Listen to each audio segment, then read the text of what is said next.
Do I really need to attend in-person business events? I get this question a lot when advising new business owners. My answer is always yes for so many reasons. Of course, there are a few exceptions.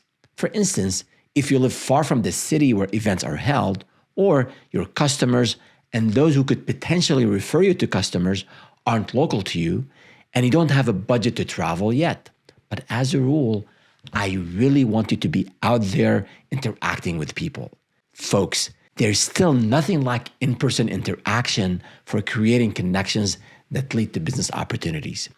But I do understand your hesitation. Startup business owners often have a lot going on and are pretty cash-strapped. I've been there myself. In my first venture, a website design agency, my partner and I were scrambling to get leads and keep the business open. We found out about a big conference in Chicago, but we were based on the West Coast. What's worse, we couldn't afford the full conference ticket, airfare, or hotel. We purchased the exhibit hall passes as opposed to the whole conference because it was cheaper. We booked the cheapest red-eye flight, spent all day networking in the exhibit hall, and then flew back in the evening, all while towing around our bulky laptops on wheeled cases. It was over 20 years ago. It paid off.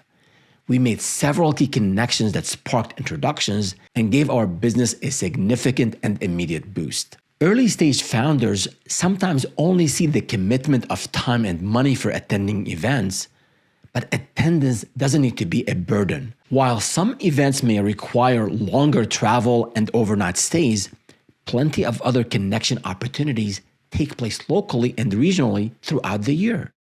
Even earlier in my own entrepreneurial journey, I used to attend a local biweekly business networking breakfast at 7 a.m.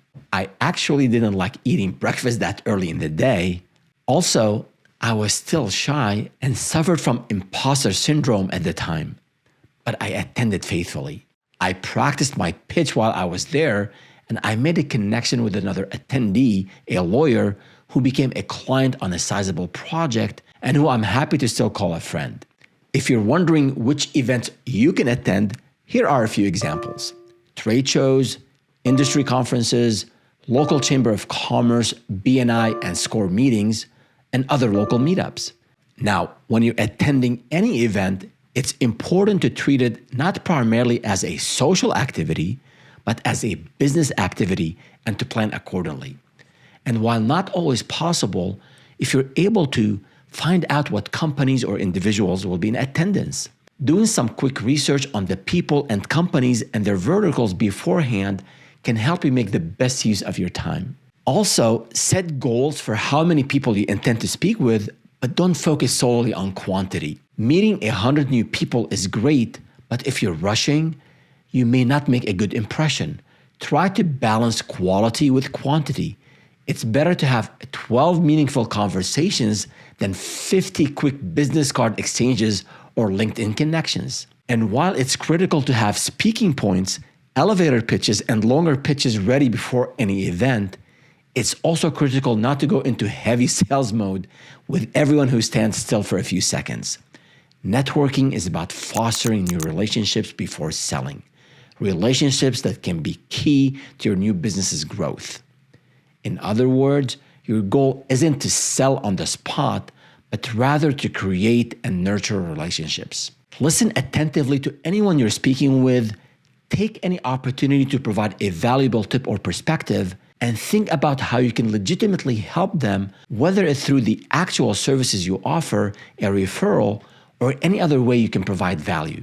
In the second module about attending live networking events, which is available with full membership, we'll review the 7 different types of people you can connect with at conferences and live events, and also the most effective way to follow up after events. For now, access the worksheet attached to this module and begin planning your own networking event attendance.